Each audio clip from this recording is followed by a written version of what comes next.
click the go live button here.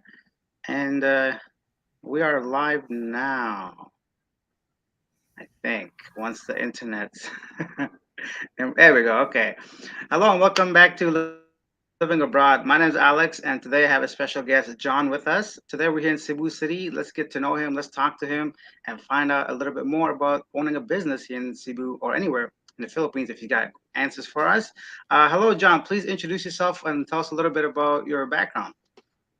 Sure. Thanks for having me on, Alex. I always love watching your channel. So cool to be here. So I am, from the US. I've been living in been living in the Philippines for about 4 years or so now. I started coming back and forth here initially to open up a business office here. And I thought I was just going to maybe visit once or twice a year, but really fell in love with being in the Philippines Mm-hmm. and decided not to just have the office here as a back office to my California business, but to really make this my home.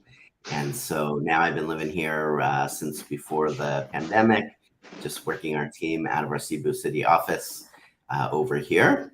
So we've got a couple different types of businesses over here, but my main business is a business process outsourcing type of company, which is pretty popular type of business over here in the Philippines.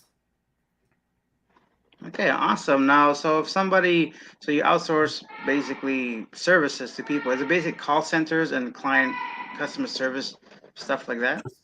Yeah, great question. So there's different types of BPOs here. So the most popular type Hmm. is call centers where people are awake, day and night, servicing, clients in North America or Australia, different companies like that. So in a lot of countries these days, if you pick up the phone to call customer service or billing support, tech support, you're mostly talking to somebody that's down the street from us here in Cebu City or somebody in Manila or another city, and they're helping you out with customer service. My BPO is a bit different than that. So I've had a digital marketing agency in Hmm. California for the last 15 years. And here we're really helping out with outsource digital marketing, outsource lead generation and sales. And then sometimes companies will say, hey guys, we want you to help us open up a new office in the Philippines. So as an example, we have a client in England right now, and we're setting up employees for them in Cebu City, Manila, and we just got back from a trip to Davao where we're setting up offices for them, hiring dedicated employees. So that's a bit more what it looks like here: outsource marketing and sales, and then helping companies really set up shop here in the Philippines to do business, taking care of the hiring, payroll, all of that type of stuff for them. Awesome. Sounds great. I will get a little bit more into the business side of things. Let's say hello to Sure. some people first. Crime Unlimited says, I'll be checking it out. Welcome to the live stream, guys. We're also dealing with a little bit of internet connectivity issue, guys, so bear with us. In the Philippines, it's no secret that sometimes connection can be an issue. And also, we have two separate, obviously, people joining in. So, yeah, bear with us while we sort this out. But it sounds like it's going fine. Lewis is here, says, I've seen him on previous video somewhere on YouTube. I believe he owns a business there in the Philippines. Yeah, so Lewis, John's here because he also has a YouTube channel. We're gonna go ahead and put his link in the chat as well as the description of this video. Check it out because John's videos are very, very informative and they're well made, high quality production. I'm a big fan of them, so check out John's YouTube channel to get a lot more information. That's probably where you've seen him. While we're here, tell us a little bit about your YouTube channel, John, and then we can get back to the questions. Sure. So I have a couple of channels now. My first channel here is called American Entrepreneur in the Philippines. I started that about 3 years ago, and that really just covers life and business in the Philippines as an expat. So there's a lot of advice there for foreigners that might want to set up a business in the Philippines, and some general business advice as well. And then recently I started a second channel called California Expat, and that's more just focused on everyday life in the Philippines. But definitely for those of the listeners that might be interested in starting a business over here, American Expat in the Philippines, great channel for all of that. not a lot of advice that I found for people that might want to do business here. And it really is a lot different doing business in the Philippines. Work culture is very different. Business processes are a lot different. Labor laws are a lot different over here. So always happy to help people out with that. And if business bores people here, feel free to check out California Expat. Awesome, thanks. Well, we're kind of on the topic. Let me know some of the differences. Can you give me some examples how businesses are different here compared to back home, maybe? Sure, sure. Well, I think the biggest part of it is just work culture. Like, so in the US, I never Mm. hired one human resources person. I never had to fire one person. We were able to have a lot of perks Yeah, like, in my last few years before moving here, we had unlimited paid vacation where we would just say there's a caveat. You could take off whenever you want and you'll be paid for it, but you need to talk to your team members and make sure everything's going to be covered while you're gone on vacation. So that worked fine. We never had hmm, CCTV cameras or really hardly any oversight at all in the US. In the Philippines, I really find that, culturally it's a lot different here. So we do have the opposite of pretty much everything I said we didn't have in the US. Human resources is very important. Having to follow kind of, uh, pretty straightforward accountability processes for employees is really important. And just really having a lot more oversight. So I'm not saying that's the case with all employees here, but overall, I really find that, work yeah, culture is a lot different. In most Western countries, work comes first, just in terms of time and priorities. yeah, If you're sick, you're going to find someone to take care of your kid and you're still going to go to work. Or if, somebody, in another city in the family is sick, you're going to hope they're well, but you're still going to show up at work. In the Philippines, work doesn't come first, family comes first. And so, in terms of a cultural value, it's really meaningful. And I think you see such close families here in the Philippines because family comes first. But if you're running a business over here, it's challenging at times. People might leave yeah. uh, a moment's notice, to go take care of a family member somewhere. It's understandable, but definitely a challenge for work as well. So priorities are really Okay, very different in the Philippines. I understand. Yeah. Gotcha, gotcha. Okay, well, thanks, John. I appreciate that. A little bit of insight to work culture in the Philippines. Everybody that's watching this, I've included John's channel in the comment section and pinned it as well. So have a look there to get a lot more details about anything business related and other stuff here in the Philippines, because I believe John helps people even with immigration questions. Recently had somebody there answering a whole bunch of questions. Very, very informative. So tell me overall, so what are some of your favorite things about the Philippines? You say you chose here because you loved it here, but what is it specifically aside from the usual things that we hear about the weather, for example? What is it that you really like about the Philippines? Yeah, I mean, for me, it's really how people talk to each other. So, when I'm watching your videos, I'm always curious, what foreigners say that they love about the Philippines as well. And I think the number one answer I always hear people tell you is the people. And so it's really not For hard, sure. it's really hard to not give the same answer that may sound boring by now and say the people, but it's really the truth. I think that most of us Yeah. that are here in the Philippines are because of the people, and I'm no exception. But for me, it's, more specifically, it's really how people talk to each other. I've never seen, in public anyhow, one person raising their voice at each other. I've never seen a couple like arguing with each other, out in public. I'm not saying these things don't happen here, but people are just really kind and Yeah. respectful. And, where I come from, in the US, there's just so much political polarization and drama, toxicity. So it's really refreshing for me to just be in a culture where people put each other first still, where everything's a lot more laid back here. You Yeah. could just kind of say what you think and that's okay. It's, people are still able to disagree here without being disagreeable. Mhm. And so I just like the laid back vibe, in the Philippines.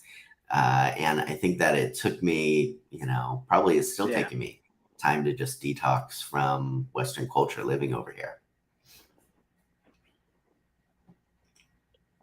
Yeah, for sure. What are some things that you can't still get used to here? For me, I simply can't get used to the humidity, for example, or I still don't appreciate when people are late, regardless of island time or Filipino time. It's still kind Mhm. of, it doesn't really, I haven't quite adjusted fully yet. Are there some things that you're still trying to adjust to living in the Philippines? Yeah, for me, I think, things like driving. I have a car over here, which I regret, some of the times. Driving's really crazy here. Like, I always think people here, they drive kind of like a school of fish, where, you'll see a school of fish swimming along straight, and then it'll like quickly all go to the right or the left. It feels like that to me sometimes here. People drive Okay. a little sporadically, though I gotta say, I just came back from Davao in the Philippines, and it's different there. There's a lot more police that are guiding traffic and giving people tickets and things like that. So, some cities I think are more orderly, but that's definitely different here. On the work side of it, Okay. there's big differences as well. We might set up, 6 interviews for applicants and 4 show up.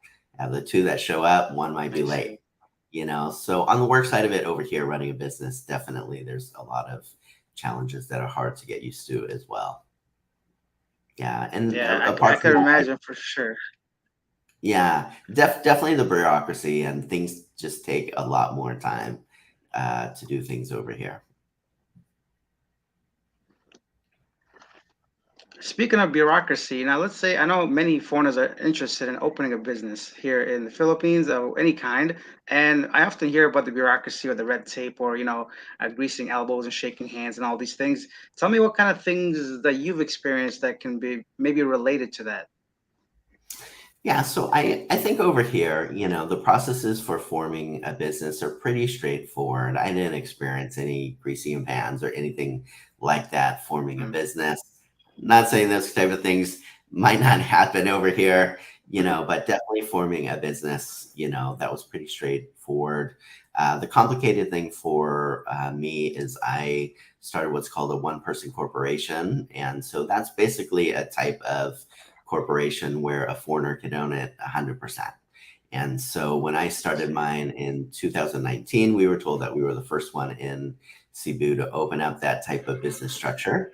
And so it really Interesting. took a long time because we were the first. Even, banks didn't know what it was and different things like that. But it's really straightforward, these days to be able to open up a one person corporation or even a standard type of corporation over here. The great thing about the OPC is, you can own it 100% for most types of businesses for a foreigner, whereas, the type of corporation that is more standard, that's been around a longer time, a foreigner can only own it 40%, and then Filipinos are going to own the other 60%, even if the foreigner might be the one that's invested everything and really running it. So, it'll take some time, and it's not Okay. that it's just bureaucracy, but it's running back and forth to government offices instead of getting one list of everything you have to do. You might get one thing piecemeal at a time, and so those type of things could take a while.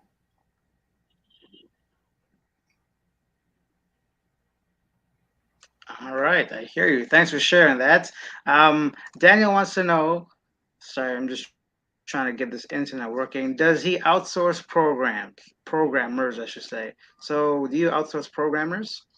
Yeah, absolutely. So sometimes people come to us just for projects, where they'll say we want developers building on the MERN stack or WordPress or whatever it will be. Other times people will hire full-time programmers through us, and we'll just recruit for the skills that they want.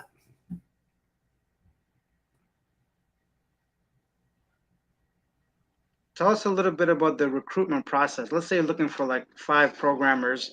How do you go about that? I have no idea even where to look or how to look. So, for someone in the Philippines, tell us a bit more about that. Yeah, so I mean, the way we do it as a company is there'll be someone like Daniel or a business that they'll say we want you to hire a programmer, or it could be an architect, it could be anything that could be done from our office. And so they'll give us mostly a job description, and then we'll do all the normal human resources recruiting stuff, putting jobs out on job boards. In the Philippines, Facebook is a really popular way to find people. Look through LinkedIn, look through our existing Mhm. networks, and then our recruiters will do the first series of interviews. If they get past them, then I interview them, and then if they get past me, then we'll pass them on to someone like Daniel or a client to see what they think, and then ultimately they'll make the final decision. Other times people will Yeah. just use our existing team, and then they kind of get who we already have, who we vetted, and working with us as well. Okay. Well, I'm a bit curious. Like, this could be a personal question. Maybe you don't want. I'm sure you don't mind. But your business, Sure. is it lucrative enough for you to be at least? Tell us a little bit about that itself, because I know hiring people can be cheap here. It's affordable. But what about making money here? Is it even worth opening a business, in your opinion, as someone in your position? What do you think? Yeah, so I mean, I see a lot of people, especially if you look on like Facebook, expat, groups. Everybody's going to pretty much say you're crazy to open up a business Yeah. in the Philippines, and I can't say that they're wrong because it definitely has, its share of challenges. But on the other hand, if somebody was going to open up a business in, Canada or New Zealand, I'd also say they're a bit crazy. Running a business isn't easy anywhere. And if you look at the failures of businesses pretty much anywhere in the world, they're really high, So I think that when it comes Yeah. to starting a business in general, you just really have to, apply good business logic. Do you have something that's solving a problem or that entertains people? Is there enough people that are interested in what you're offering? How are you going to market to them, sell to them? Is there enough people that have money for your services? Is your pricing right? So I think that Yeah. anywhere in the world, there's just pretty tried and true business principles that you need to follow. And I don't think the Yeah. Philippines is any different than anywhere else. If you follow basic business, thinking, you're going to be successful here in the Philippines or Canada or wherever, you may be living from. So definitely, my business here and in California has had ups and downs. That's part of, business. So anybody wanting to start a business and, they think that the graph just kind of always goes up, making more profits, it never has any slump, they're not telling you the truth. That's just not real life business. Money comes, money goes. Yeah. The markets change, and so as long as you're just taking care of your business and really adjusting as you need, you're going to do fine here in the Philippines. But I think the other big challenge is that people start businesses in the Philippines that are never going to make money for anybody. So there's better businesses to start here than others. Yeah, I mean, I've seen, even for myself, just living here a few months out of the year, I always see things pop up and go down, especially like food vendors or small shops or things that were there once, but then they no longer are there. I don't know if they went out of business or they relocated or something. So it happens quite often, I think. For sure. Yeah. And I think part of it is because those are smaller businesses. So I always tell people don't Hmm. start something on the cheap side of it. Start something really expensive. Hmm. There's already a million sorry stores or carinderias, kind of cheap food places. Start an expensive, nice restaurant. That will do better here. I think a lot of Yeah. people know that, there's a lot of people that struggle with poverty in the Philippines, but people don't maybe know as much that there's a lot of very wealthy people here. There's a lot of money in the Philippines, but there's not a lot of businesses that are catering to people with money. If you start a business and you're selling $40 steaks, chances are, as long as the food's great and it's nice ambiance, you're going to kill it over here. But Yeah. if you open up a place where you're selling stuff for 20 cents, there's just never going to be enough profit margins in that to make it worth your while. I hear you, and I guess no reward, or like high risk, high reward, right? Same kind of principle applies anywhere. Um, Rick says, "Oh, Rick's here. This is like a 5 second delay from when I click the message and I can read it. Sorry, guys, 1 second. So, Rick says, my Filipino girlfriend started an online business, and we had to get a fire inspection for our condo. Made no sense at all. What do you think of that, John? Yeah, that doesn't surprise me. I remember one of the first times that I came to the Philippines, I was renting an Airbnb at a condo, and it was their rule that you had to wear like a cap on your head. And I'm sure the rule was there originally because people with long hair were maybe like, clogging up the drain. But imagine they tell me, of all people, I got to wear a swimming cap to get in the pool. My Sometimes things over goodness. here make zero sense at all, and it's tough if you're not the kind of person that can roll with the punches with stuff that is like that doesn't make sense. It's tough to live here. So Rick, I feel for you. Welcome to business in the Philippines. All right. Well, thank you. Philip Massey says, what advice do you have regarding starting a business, regardless of it, it's in the U.S. or the overseas? You kind of went over that already, John, giving us a whole bunch of advice about, having common sense. Are there any additional things that you can think of based on what Philip's asking? Yeah, I would just, really make sure, like I said, you're trying to solve a problem or you're trying to entertain people, look if there's competitors out there. A lot of people will say if there's competitors, then I shouldn't start a business. But I think it's the opposite. If there's no competitors, chances are somebody's already tried it and it didn't work. Having some healthy competition is a good sign that it's a good market for you to start. And always look for a business that you can sell things for as much profit margin as possible. So that's why for me, don't open up a business where you could only sell things for, a few pesos. Look at a business that you could be selling things at US prices. And in places like the Philippines, there's a lot of businesses where things cost as much or even more than I was used to in the US.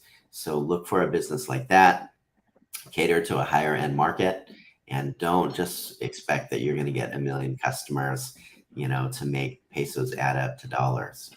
Think hard about the type of business that you start. For sure. Great advice. Thank you. American and Filipino vacation for life? Question mark, question mark. Says, I have a business here and it's not easy. Okay. He says about especially bringing new products to the region. Okay, Mhm. so I guess that's another thing. I notice here personally, even just getting around from island to island or small town to small town, accessibility for transportation, it's not that easy. So I assume if you're selling products, it could be even more difficult. Another example, when I first came here last year, I used to go to this coffee shop to get beans, and I went there probably 10 times overall, and only twice they had actual beans. The coffee beans were available. And so, what logistically speaking, have you faced any similar issues? I know your business doesn't really rely on products like that, but maybe you can share your experiences anyways. Yeah, I mean, I've had a couple of restaurants here, and I remember before we started the restaurants, I would go to other restaurants, and I would look at whatever I wanted on the menu, and inevitably they would say out of stock, and so I would get a little Yeah. bit frustrated and think like, man, they must have a purchaser here to see if stocks are getting low and ordering things. And then running restaurants here, I really found out that even if you have two, three suppliers for the same product, that your suppliers are often saying out of stock. And then the people that import stuff are probably saying out of stock to them. So definitely there's big logistics problems, especially if you're outside of Manila. Pretty much everything in the Philippines goes through Manila. And then often they're trucking it or, getting it to places like Cebu in some other way. And so, the companies have to cover the transportation costs. And that's why things are often even more expensive in somewhere like Cebu compared to Manila, and why you have a lot of logistics problems. There's a lot of restaurants, that will like Subway or, places like that will be in Manila. And I think the reason why they're not in places like Cebu really just come down to logistics. It's just hard for the same companies to get a steady supply of stuff quick enough and cheap enough, in other parts of the country here. Yeah, it makes sense. And another thing I noticed, which I forgot, but it'll come back to me, I'm sure. Let's go to John's comment. Oh, by the way, guys, if you have any questions or any comments, please feel free to write them, and we'll get to them in a second. John says, a fellow Canadian here, been here 14 years now. My advice, do not invest in any business here. Lost too much money in my wife's business ventures. Yeah, what do you think of that, John? John. Yeah, John's, sentiments are very common. So, I think a lot of people feel like John does. I, feel his pain, but respectfully disagree. I think that there's a lot of opportunity for business in the Philippines, but it really depends on the type of business. If I could, sit down and, have a drink with John, I'd love to hear, the stories of, what went wrong. But business is hard anywhere. And I think some people have that Yeah, same advice if they were living in Canada, wherever else as well. for sure. I agree. I mean, Ben Weezy says, have you invested in Starlink to fix common internet problems from the Philippines? Yeah, I have thought about Starlink. The tricky thing is if you're in a high-rise condo, not condo, but a high-rise building like, our office is, where do you put it? So that's the hard thing with Yeah. satellites. So here we have Rise. It's pretty pricey, but it's pretty solid internet.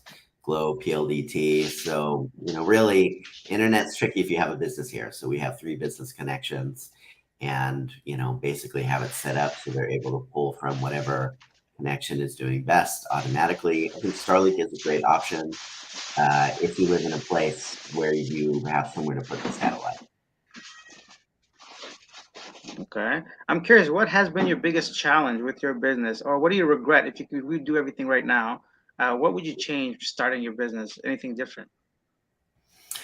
Yeah, I think that I would have really studied business culture here, really more employee culture, more. I think that I was bringing more of an American leadership style, which was very collaborative, just a lot more, a lot less strict, maybe I should say. And so Hmm. it backfired. I found that Yeah. uh, had the opposite of the intentions that I Sorry, hoped. John. Let me close that door. Some party Sure, going sure, on in sure. the hallway or something. 1 second. So yeah, guys, I definitely would have thought, harder about how I led. I would have thought about how I led, how I managed Hmm. uh, things from the beginning. I think there's a lot of things that are just so different. So I really would have studied that a lot more before I got here. Yeah. Okay. We have American and Filipino Vacation for Life says competitors are good for more advertising of your products. Like here's another thing. I mean, I don't own a business here, but YouTube is kind of similar to having a business, in my opinion, because you still got your viewers, which could be your clients, and customer service can be how you interact with them and all this. And also, a lot of people say, "Oh, there's so many YouTubers in the Philippines." Like I'm never really worried about that because now, especially, I see a lot of people doing interviews on the streets as well. But it never bothers me because like it's like a pizza store. There's like hundreds of pizza stores, but you still have your favorite one, or it shows there's a demand for it, right? So, are you ever worried about competitors? Maybe sharing your ideas can give someone like an idea to start a business like you're doing in the Philippines. Yeah, I don't worry about it. I think that the bigger concerns with some of the BPOs over here is just artificial intelligence. I think will cannibalize some of the jobs in the future, and so there's some things that we're pivoting on. You look to the future and then you change things. So we're going to be starting a BPO that only does AI work over here, and it's going to help to bring a lot of jobs back to the Philippines, and I think will be a great opportunity over here. So I think for me, competition's okay. You just have to always be thinking ahead how you can stand out from the crowd. For sure, especially with AI technology these days, it's easily. you could see the future being just AI, and specifically Mhm. or especially how good they're getting with like sounding like a human as well. And it's just crazy. Yeah, I could easily see these call centers kind of being obsolete within the next 10 years. But what that does is shift like the job market to a different industry, basically, right? So, Yeah, yeah, absolutely. that's not a bad thing always, I think. Without a doubt, I think a lot of people thought the internet was going to kill off a lot of businesses, and in a way, it did kill off a lot of brick and mortar businesses.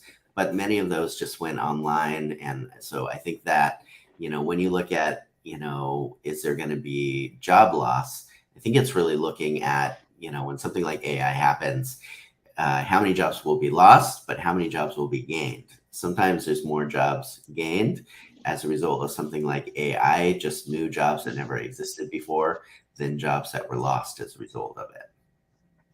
For sure. Now, before continuing, guys, do us a favor, hit that like button. Check out John's channel. I posted the link to his YouTube channel in the comment section. And if you have any questions or comments, please ask them, and we'll get to them in a second. Let us know a little bit about property, housing, and all that. John, where are you living these days? Do you own your house? Do you rent a condo? Tell us a bit about your living situation.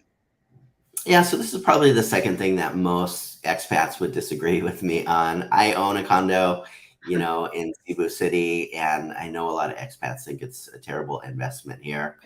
My logic for it was that for about the first 2 years that I lived here, I was just renting places off of Airbnb. And, you know, it's not cheap on Airbnb. If you do long term rentals Yeah, off of Airbnb that you find on Facebook or places like that, you could get the price down lower, but then you don't have any of the accountability that you get when you're on Airbnb. And sometimes that could be a challenge as well. So for me, I probably spent about $200 more a month, for a mortgage, to pay off something that will eventually be an asset that I could either rent out myself or sell down the track. So for me, it made more sense to buy a condo, pay off my own condo basically instead of paying off somebody else's condo. I know other people might say, well, what if I am starting off in Cebu and then I want to move to, Dumaguete or Manila or somewhere else? For me, Airbnb is a great option to just be able to make a profit off of a condo that you own. And I know a lot of people have that as a business in and of itself over here. I know one expat here, he has 22 Airbnbs, just through Cebu City, and he's doing really well just, having Airbnb as a business. that probably explains why the prices are so high, right? I'm just kidding. But yeah, I found like at least in Manila or not Manila, in the Philippines, Airbnb prices are a lot higher in comparison to the minimum wage or something like that across Mhm. Asia. Have you traveled to any other Asian countries, by the way? Yeah, yeah, yeah, yeah. I've been to Thailand a couple times, Hong Kong, China, Macau, Korea, Singapore, number of different places, Taiwan. Okay. And do you think you'll make Philippines? I mean, your business is here, but is there somewhere you would retire permanently? You think? I think probably, there's a lot of places that I love to travel as a tourist, but I Yeah. wouldn't necessarily want to live there. The Philippines was, the first place that I came to that felt like home. It doesn't mean it's Mhm. perfect, but it feels a lot more perfect than the country that I originally come from. For sure. Next question is, or next comment, Cebu will soon be getting those direct flights again, like they did before, LA to Cebu. Okay, I had no idea. Have you taken a direct flight from the US to Cebu before, John? I did, yeah. I had to use Philippines Airline to do it, but yeah, my first flight was from San Francisco to Cebu before the pandemic. How long was that? I honestly forget. I want to say around 12 hours or something like that, but I honestly forget. A long time. Yeah, it could be super long. For me personally, I don't. I'd rather split it up than have a direct flight just because it's so uncomfortable Mhm. sometimes on a plane. It's just too long Yeah, to sit and my ass gets sore, it's just it's so I uncomfortable get it. anyway. All right, so um Germboy 007, from a foreigner's view, how unfair is it creating a business here between corporations and mom and pop shop compared to Western countries? Yeah, I think I understand your question. I think that It's probably less unfair here. I think big corporations in the US could really just overtake a market and put mom and pop shops out of business. I don't personally see that happening here. I don't know if you do, Alex, but I think here there's just much more of a gap between what people can spend. So overwhelmingly, businesses here are mom and pop because people prefer to spend a bit less. So, like, say with a restaurant, people mostly are happy to sacrifice taste over how much it costs. If it doesn't taste Yeah. great, but it's cheap, that's all right. We're good to go.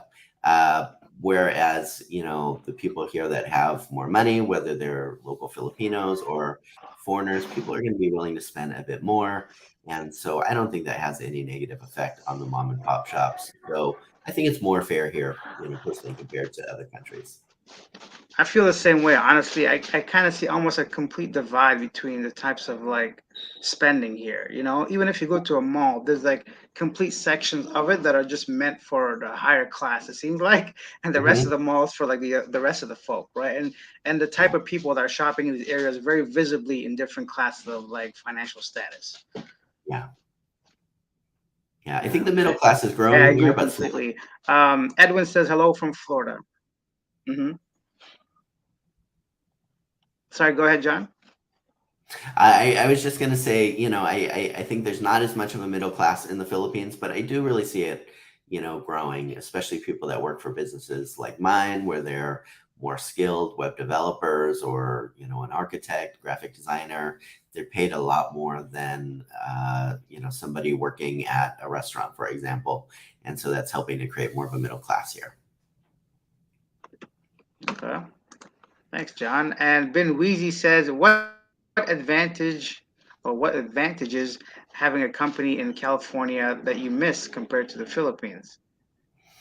Yeah, for me, it's definitely easier to find employees in California, and I still have the California company. By the way, we still have our first client from 15 years ago, a lot of clients from 10, 12 years ago in California. Actually, our clients still pay us through our California company, and then the California company, basically sends over money here to take care of payroll, office expenses, all that kind of stuff. So there's still a very close relationship between my California company and my Philippines company. Other thing I miss is I could just charge a lot more in California. If you're a digital marketing agency in the Silicon Valley, like we are, you could charge $100 to $150 an hour. Doing what I do here, it's charging $10 to $30 an hour for the exact same level of quality and service. So, very different price points. Got you. Okay. What about taxes and stuff like that? How do you handle having multiple companies internationally and just managing to do your taxes? Are there any issues with that being like in two different countries all the time? There's not for me. I still have the business in California, so we got to pay taxes there. And, here in the Philippines, we're a business here, so we got to pay taxes here. Basically, stuff comes in from California and a lot goes out as an expense. And then, same thing in the Philippines. What is sent over here is also an expense. So we try to, do whatever we can to lower taxes legally. But at the end of the day, I got companies in two countries and I got to pay taxes in both. Okay, thanks, John. Kubran says, "What's up, bro? How are you?" We're great, thank you. We're having an informative discussion during this live stream. A little bit different than my usual stuff; is more entertaining. But I figure, why not provide some information, some actual advice from someone that has a successful business in the Philippines. Many people have this question for sure. American Filipino Vacation for Life says, "I believe that if you make a Filipino feel a part of a building, a part." Make them feel a part of the building the business, they will take a self-interest. But if you just salary them, they tend to try as hard. That's my experience. So basically, if you make them feel like part of the business, they do a better job. Would you agree, John? I would agree in the US. I don't always agree here. The overwhelming amount of employees that, work with us, and definitely all the employees that work with us for the long haul, really care about our clients, care about the business. and they know how much I love them and take care of them. So, I find the best employees here, they would just do a good job no matter what, because that's just who they are as human beings. But other people here, I think no matter how hard you try, it's still a bit of a struggle. So I really think it comes down to the person and just their work ethic, their level of integrity. And, I know for me, whether it's in the US or Philippines, I'm so grateful for, great employees that really care, because they really make all the difference, to running a Okay. successful business or not. Thanks, John. We're sitting at the 40-minute mark. I'm not really sure how much time you have, but usually these go about an hour. So we can do this for another 20 minutes, or if you okay, so As just long as you want. letting you know. Okay, we'll do it for another 20 minutes or so. So guys, if you have any more questions about business in the Philippines or anything in general, let us know in the comment section. Write it down, and we'll be more than happy to answer it. Kubran says 2.2 million if 100K per unit. Wow, I have no idea where you're. John, do you know what Kubran's talking about? I don't know. Maybe something to do with Airbnbs or buying a condo. Rick says, I'm very nervous in getting a new condo that is being built. You never know when it will be finished or if it gets done at all. What do you think of that, John? I think as long as you're buying from a reputable builder over here, developer over here, you're going to be fine. But I get it, So in the Philippines, mostly people will, try to buy condos, what they call pre-selling if possible, because the price is much better that way. But then they might be building it, for another 2 years, 3 years, 5 years. You don't know. Often condos get done on Filipino time, so I understand why Rick would be a bit nervous, but I think as long as it's a reputable developer, it's going to get done. Yeah, and one thing I noticed as well, like even just a fire that happened here near my condo at Yeah, Grand Residences, that's one of those things that could be really devastating, and I wouldn't even know how.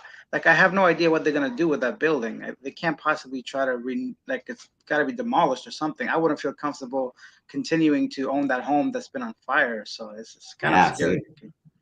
Yeah. Um, Lower taxes legally, eh? Yeah, of course, there are many ways to lower taxes legally as long as you can justify it, I guess. Um, yes, your buddy has 22 condos. Oh, I think he's referring to having the 22 Airbnbs rented out. He makes 2.2 million if you to do it for 100K. Yeah. Yeah, so maybe he's a bit skeptical about that, but one other thing to say with that is people that have Airbnb as a business, it doesn't mean that they own all of those. A lot of what they do is maybe they'll own some of those, but then they'll take out long-term leases from someone else that owns it. And in the lease agreement, there'll be an agreement that they could sublease it out on Airbnb and still Yeah. make a profit. For sure, but those things also can be risky if you're competing too many Airbnbs, if people are not coming in during the rainy season, if all the students are gone back during the summer and you bite off a little bit more than you can chew, then all that money comes down to you have to pay those leases every month, right? So, For although it sure. can be very lucrative, you got to also be very wise in which condos you take on and how you market and how much trust you have within yourself and the actual, you know, tenants themselves as well. So, Yeah, and the other big risk is, sometimes condos will just decide no more Airbnbs, and then you're yeah. really in trouble. Yeah, Definitely happened in Thailand, right? So no more Airbnbs, no more short-term leases. So people coming in and out of the condos would, yeah, it's got to be at least 30 days or longer, which really threw a wrench in the whole thing in Thailand for sure. Um, Kubran says taxes is a pain, of course. Taxes anywhere are a pain. Even myself, I still do some of my income tax in Canada. Let's get back, or let's talk about your YouTube channel a bit more, John. I'd love to know how do you decide who to bring on the channel? How do you decide what kind of video you want to make? I know your videos have been successful recently, which I'm very happy to see. Yeah, give us some more information about that. yeah. So I think, for my American expat in the Philippines channel, that's, really more focused on business or, guys that are living, over here. But it tends to be, pretty more tightly around, just business here and, people that are thinking about that or doing that. The second channel is the one that's been doing a bit better. So my first channel, American Entrepreneur in the Philippines, it's never had great views, and I think it's just because most guys that come to the Philippines, they want to retire. They don't want to think Yeah. about doing a business. So it's a lot more of a niche. Um, but it's really more my newer channel, California Expat, where it's a lot more general. And looking forward to having you on there. For the business channel, I think that will always be more of a niche. Okay, gotcha. Yeah, no, that's great to hear. Like I mentioned before, I'm a big fan of your videos. I think they're very well made and they're informative. So I'm excited to be on your channel for sure. Appreciate it. Tell me about your like day-to-day life here in the Philippines, having a business. Go through like a day with us. What do you do usually? I'm curious. Yeah, so for me, it's, not much different than California, just wake up, drive to the office, and, I'm here with employees. I'm, doing sales meetings with clients. I'm, coaching employees, Hmm. interviewing, potential new employees. It's really pretty much the same as it was for me living in California, but I think it's more that I have had to learn a lot. I've been in business for 15 years, but in some ways I've had to start over just with myself. What does leadership look like in the Philippines? What does management look like in the Philippines? It's really different. So I feel that, that's more what's different is just having to look in the mirror and see how I have to change, as a business owner, how I interact with people over here. But Yeah. my life, I got to say, isn't that much different as a business person over here compared to the US. Okay. And what about the end goal? Like, do you see yourself working for a long time? Do you want to step away from the business at some point within the near future? Any long-term goals? Yeah, definitely in the future. I mean, I'd love to have someone take over for me as CEO sometime down the track, and so I think things will evolve in the future like that. I'm also starting a couple of other businesses over here right now on dealing with rentals, and, also dealing with AI. So, I'm definitely exploring different types of businesses over here, and so I don't want to be working like a dog forever. I work at least as hard as I did, living in San Francisco before moving here. And so, when you look around at a lot of retired expats over here, sipping Mai Tais at the beach, it looks pretty sweet. I'd probably get bored if I was only doing that. You know, uh, I'd still want to have my hand in some type of business because I enjoy the challenge. But, in the future, Yeah. I definitely love to not be working as much as I still do today. Gotcha. Okay. Ben Weezy says, due to the pandemic, quiet quitting has been more common than ever. Have you realized or encountered a lot of workers in California as well as in Cebu? Yeah, definitely. I mean, it's had a huge impact in both countries. I would say my number one business challenge in the Philippines is recruitment. It's just finding great talent that's committed to be here for the long haul. But it's not just the Philippines, it's really globally. I think the pandemic has had an enormous negative impact on businesses everywhere. And so, definitely, I've experienced a lot of that and still do to this day. Okay. Thanks, John. Rob Biker says, sorry, one moment while I click on here. Hi, Alex. Philippines has so many ladyboys. Have your guests met ladyboys or know some they're cool? Who hasn't met a ladyboy in the Philippines? It's definitely a normal part of the culture over here. Yeah, I agree. I've also done an interview with a couple right here actually because I met so many here. Actually, I was surprised to see more being accepted culturally here than even in Thailand. It's just such a weird thing, and they're just like part of the community like anybody else. Yeah. Germ Boy 007. So, if those expats are going to stay in the Philippines forever, what is the best for them to build a business or an offshore job or both? Yeah, I mean, for me, I think it just depends if you're entrepreneurial or not. If you have a job, you're going to have a predictable paycheck. If you have a business, you got to make your own paycheck. Nobody Yeah. pays me, I got to pay me. So that gives a lot more opportunity to make more, or to lose everything. So there's more risk, with a business. I just think it's how you're wired. And for, people that have never started a business before but are curious if it's for them, I would just say start a side hustle. Keep your 9 to 5 job, so you make sure you have regular income coming in, and start a side hustle, just something that is a small business, see how that goes. And then, your side hustle might turn into your main hustle down the track. Yeah, for sure. I would agree, definitely. Personally, I don't think I could be an employee here in the Philippines just because of salary, and it just wouldn't be enough for my current life standards or what I'm doing in life because I love to travel and I don't think I'll find the time. But side hustle would be the best way to go, John. I agree 100%. Kubran says, what's his channel or channels he has? He's got a new subscriber. I like business. Well, I've pinned John's link to his channel, guys. So just check out the pinned comments. It should be there. But once again, John, please remind us of both your channels so people can check it out. Yeah, I appreciate that, Kubran. So it's American Entrepreneur in the Philippines, and then California Expat. Awesome. Rick says, what are you looking for when you hire an employee or when you're hiring? Yeah, for me, probably, 40%. Sorry, guys, this is weird. 40%, I'm looking for people that have awesome skills.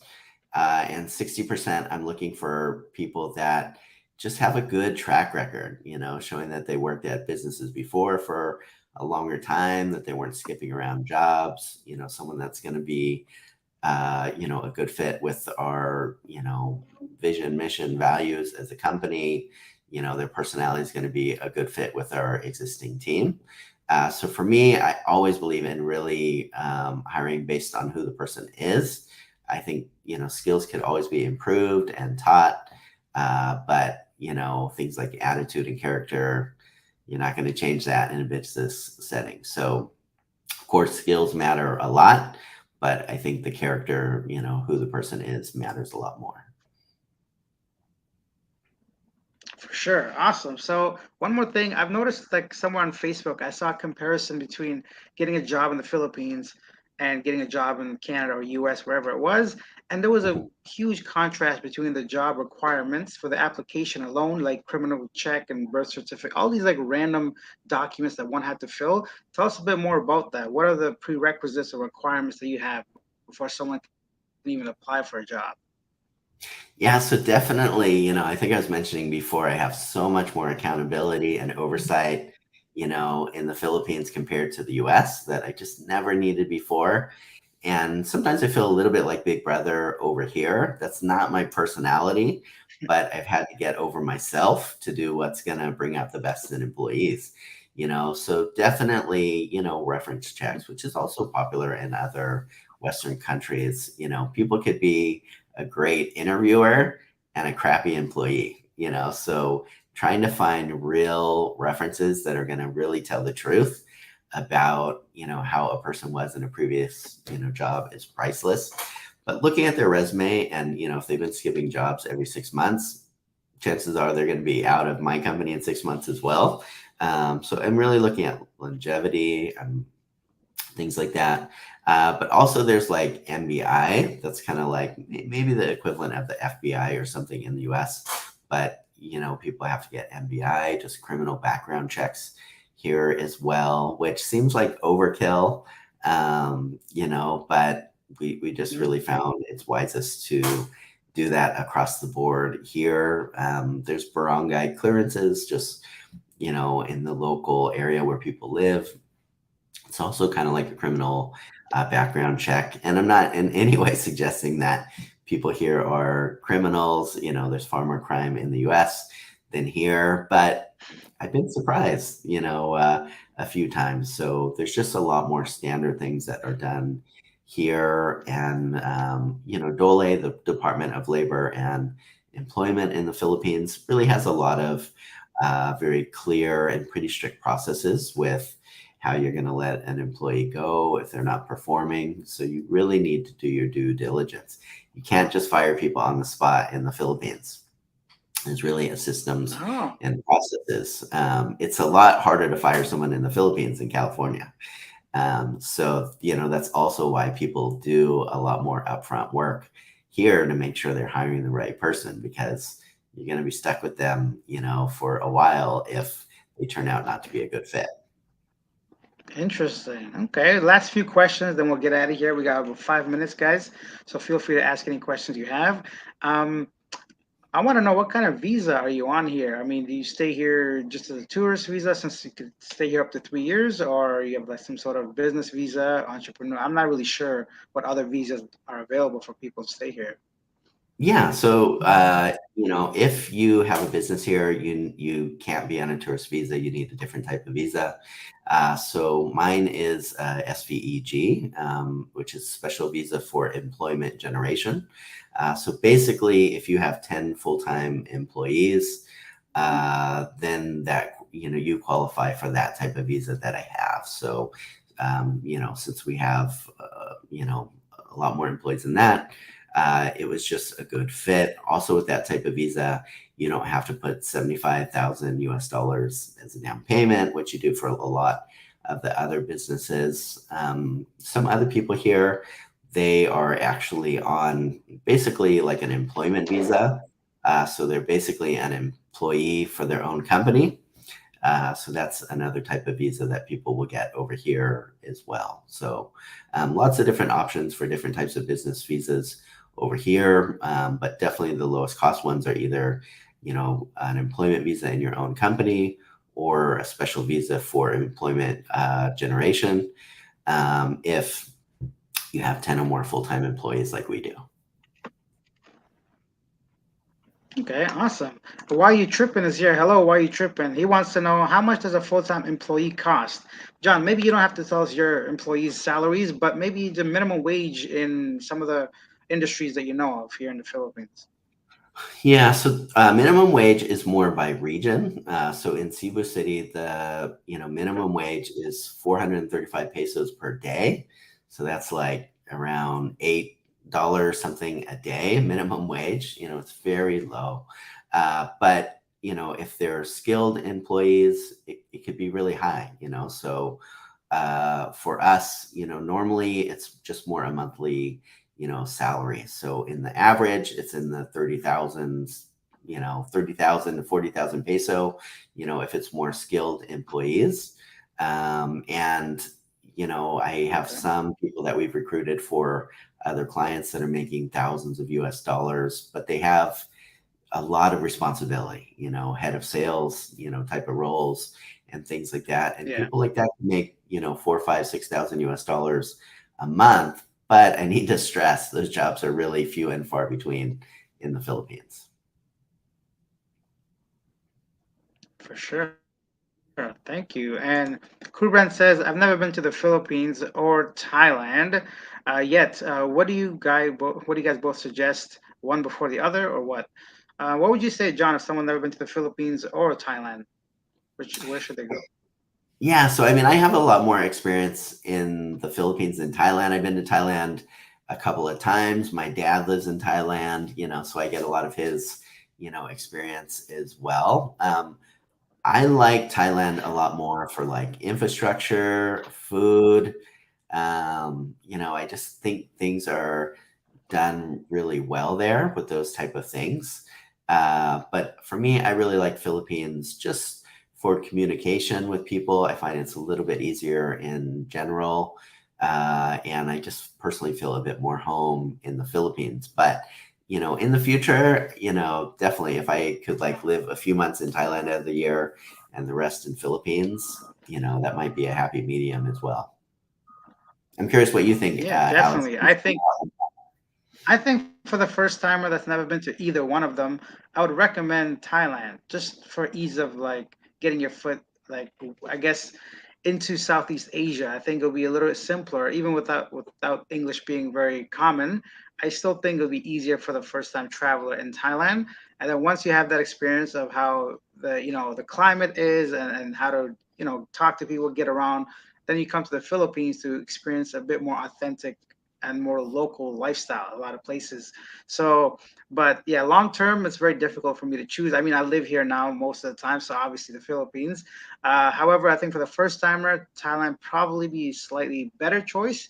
But I don't really think you go wrong either way. So for me, I'll choose Thailand first, personally. Let's go on to the next one. Gamer boy or germ boy. Do you pay the SSS of your employees? I know it's requirement. Kindly elaborate and explain. What is an SSS? Social Security. It's basically kind of social security equivalent. So yeah, there's Okay. a few things that every business has to pay employees: SSS, Phil Health, which is kind of the national, healthcare, and then PAG EBIG, which helps employees get low cost, loans for homes, stuff like that. So yeah, of course, we pay all of those in full, and then we pay for private healthcare on top of it, anywhere between the first day and 6 months of an employee working for us as well. So we try to go a bit above and beyond with private healthcare over here as well. Phil Health really is only going to cover so much, whereas private healthcare, what we get for our employees, even if there's major surgery or anything, it would cover all of that for employees as well. Thank you, John. Last comment. Larry says starting a soft skill business in the Philippines would be interesting. I find a lot of them struggling with customer service. Do you have any customer service? Like, I guess your clients. Tell us a bit more about customer service within your companies, John. Yeah, so for us, we don't, or at least so far, we haven't had any clients that are outsourcing customer service to us. We could recruit for that and do that, no problem. But businesses tend to come to us for higher skill level type of jobs. So that could be legal, medical, marketing, sales, management. So it's a little bit different than your average business process outsourcing company here, focused on things like customer service, billing, tech support. But I agree with Larry. I do think people, it is a struggle to find people doing a great job with customer service. But I think there are so many Filipinos that are excellent at it as well. It's just really comes down to a great recruitment process and training.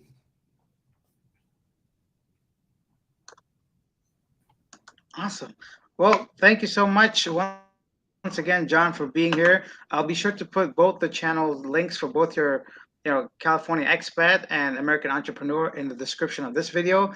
Guys, if you enjoyed this video, please show some love to John. Check out his channel. If you enjoy it, subscribe to him as well. And we're all a community here, foreigners, expats, anybody online. I always like to obviously highlight people like John, who are, by the way, he's also the one gentleman who offered me to be hosted at his location for the meetup, the first ever meet and greet for my channel. So a big thanks again, John. I appreciate that. I know you couldn't make it that day, so thank you for being here. Thank you for having me. Love your channel. It's been a lot of fun being All here. right, John. We'll see you around. I'll see you. Thank you. That little delay is. I'm not sure if you're not responding or if you're not hearing me, but hopefully in the future we have better internet connection as well. I look forward to being on your channel within hopefully this week, right? Yes, yeah, looking forward to it as well. All right, enjoy the rest of your day. I know we got a rainfall warning. I don't know if you got that on your text message, but I think it's going to rain really hard today, apparently. Yes, I heard as well. Okay, John. We'll see you later. Thank you so much. Okay. Take care. All right. See you guys later. Thank you.